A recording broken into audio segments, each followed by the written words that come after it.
Question: how do you respond when you are treated unfairly, unkindly, unjustly? How do you respond? Let's talk about it.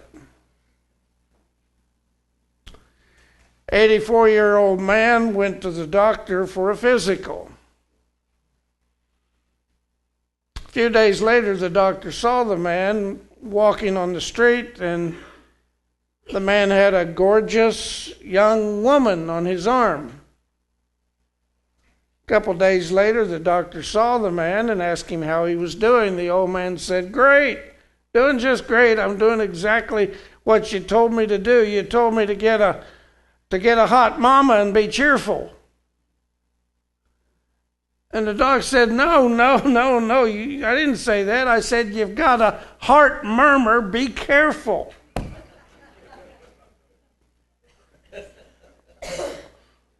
You know anybody who has it made all the time?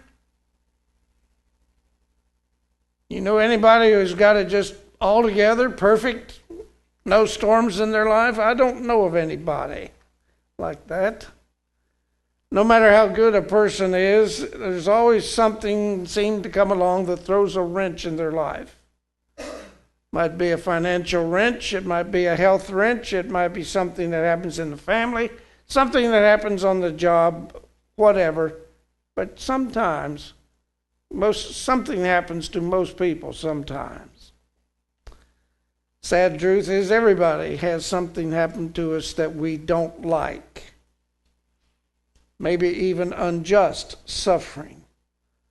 Has that ever happened to you? How do you respond? How do you bring good from a bad situation? Unexpected good, perhaps, or expected. There was this lady who was in the waiting room at the dentist office. It was her first visit to this dentist. She'd been to other dentists before, but she was changing dentists, and she had heard that this fellow was good. She was in the waiting room. She noticed his diploma from dental school on the wall, and it had its full name there. And she says, that was a fellow that we were in school together. 50 years ago, I was in school with a guy that had that very same name. I wonder if it's the same. But when she saw him, she quickly discarded her thoughts. He was gray-haired, balding man, deeply wrinkled face. Way too old for him to have been her classmate. Way too old. But then, perhaps. Well, after he examined her teeth, she asked him if he had attended Northampton High School. With pride said, yes, I went to Northampton. I was a Northampton Bulldog. I went to Northampton High School. She said, well, what year did you graduate? He said, 1959. Why do you ask? And she said, well, I was in your class. And he stepped back and looked at her closely, and with that, as she describes it, that ugly, wrinkled, old, fat, bald, gray, decrepit man, he asked, what did you teach?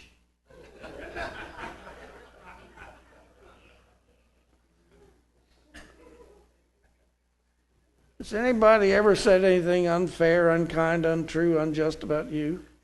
Yeah, probably. How do you respond? Once when Bob Hope was being given an award, he said, I really don't deserve this, but I've got arthritis and I don't deserve it either. Job 14:1 says, man is born of woman is a few days and full of trouble. Job said that. There's no doubt in our minds that it was not fair when Job lost everything he had, his wealth, his family, his health, all 10 of his children. We know that Satan was behind it. Could it be that the godly people suffer the most? Could it be? Could it be? Well, let's go back to 1 Peter and see this situation as he describes it. The word that Peter uses here for slave is a word that also means servant. Anybody who works under the authority of another. That's what that word means. And Peter's addressing the idea of serving rather than the institution of slavery. So if you read this text and you think, well, he's talking about slaves and we don't have slavery anymore, you're missing the point. He's talking about all who serve under the authority of another. But slavery in Roman times was much different than slavery was in colonial America. Slavery in Roman days was not racial. A majority of slaves in that day and time came from the conquest of nations and children of slaves. Many people sold themselves into slavery for the security of having a job, a place to live. In fact, slavery might even be considered a step up for some of these people. They might be able now to live in a house with better accommodations than they were when they were not attached and homeless. Here they would be fed and given clothing to wear.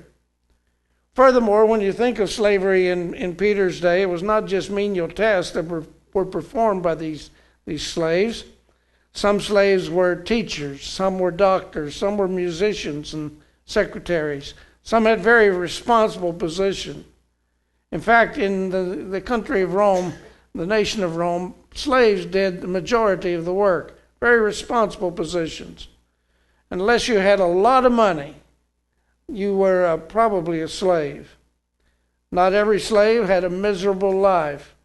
In fact, many slaves were loved and trusted and even considered part of the family, the Roman family. Now, when the first Christians came along, the first century, the Christians didn't have political influence. So they couldn't try to change the laws of the land. Furthermore, adding to that complication was the fact that the Roman government was not a democracy. They didn't have many votes. Bring it up to today, the church's mission is not to change society, but to change lives, human lives, to share the message of Jesus Christ, which is able to change the hearts. Change my heart, O God. And then out of changed lives, people who are changed into the example of Jesus Christ make choices and decisions that, yes, affect our government, affect our culture, affect our country. So even though the New Testament does not call for the abolishment of slavery, there's no call in the New Testament for that, it does teach the equality of all believers, whether slave or free. Galatians 3:28, Paul said, there's neither Jew nor Greek, neither slave nor free, neither male nor female, you are all one in Christ Jesus. The New Testament teaches the equality of all people. In Philemon 15 and 16, only one chapter in that book, Paul wrote to Philemon, perhaps the reason that your slave Onesimus was separated from you for a little while was that so that you might have him back and he'd be a better person. No longer a slave, but better than a slave, a dear brother, a brother in the Lord. So this morning from this text, I want to lift up 7 steps on how to bring good from a bad situation, general principles. Peter's telling us how to live our Christian life in a godly manner, in whatever circumstances we find ourselves, and especially when we find ourselves in bad circumstances, bad situations, and especially when you are treated unkindly, unfairly, unjustly. What do? In whose steps do you follow? Peter says, follow in the steps of Jesus Christ. Therefore, we find in our passage an instruction here, you could even call it this, how to suffer well. Isn't that an attractive lesson? How to suffer well, but that's what he's dealing with. Because, at some time, everybody's an underling in life, right? Everybody's an underling. It used to be so thrilling to be a high school senior. Can anybody remember years ago when you were a high school senior And also at the school there were those lowly freshmen. Remember that? How you just felt on top of the world as a senior? And then if you went on to college, you became a what? A lowly freshman. And I remember enrolling at Milligan. They had this thing of wearing dinks, and if you were a freshman, and any upperclassman could ask you a question, and you had to ask you to do something, you're supposed to do it. That was only for a few days. Didn't last long. But and then any response to a question was you were supposed to say, "It's always a lovely day at Milligan, ma'am or sir." Wow, that kind of hazing. Yeah, but then we got to be seniors at Milligan, and there were those lowly freshmen. And it felt pretty good, to finally be a senior and be able to treat the underling freshmen with contempt and do our own little thing to those underling freshmen. Felt pretty good to be up there and have those freshmen under you. And then you graduate from there, and I was fortunate enough to go on to graduate school and over to Emmanuel and David. First day in there, what were we? Freshmen again, underlings again. And this whole cycle, all through the system, You get a new job, you start on the top? No, usually start on the bottom. Somebody is always treating you as an underling. And sometimes people treat you as inferior. What I'm saying is, you don't have to be a slave in the legal sense of colonial America to have to endure abuse at the hands of arbitrary people, vindictive people, hateful people sometimes. Sometimes people who just enjoy lording it over other people, controlling people, making life difficult for people. Does it surprise you to know that there are people like that? There are people like that. But eventually, oppressors always lose. Eventually. Seems like forever. Seems like it goes on and on forever. The same is true of bullies. The same is true of overbearing bosses and family tyrants. In the long term, justice wins out because God's will is being done and He is just.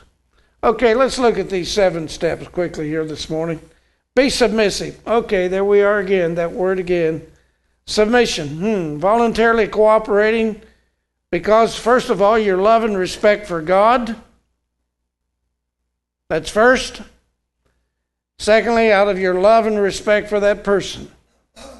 And here's where it really gets tough, because when a person is not a believer, not a Christian, how hard that is to do, to be submissive to that person. I want to be clear to say we're not called to submit to non-believers to the point that we compromise our relationship with God, where we give up our faith or do what He tells us we should not do. What we should do is look for every opportunity to serve and show the power of God's Spirit. Verse 19 says, for the sake of conscience towards God. You're doing it to be pleasing to God, not what you want. Doing it to serve God. You're living in the sight of God. You're accountable to God. Sometimes we just want to whack the devil out of people. You can't do that. Be accountable to God. I guess you could do it and then ask for forgiveness, but that's not being accountable, conscious to God. One of the things you have to resist when you fight a monster is that if you fight a monster very long, you quite easily become a monster. Somebody attacks you with verbal attacks or even physical attacks, you tend to take up their methods and retaliate. We don't do that. Not in the steps of Jesus. And there will be times when you're required to do things you don't want to do. Peter says, check your attitude.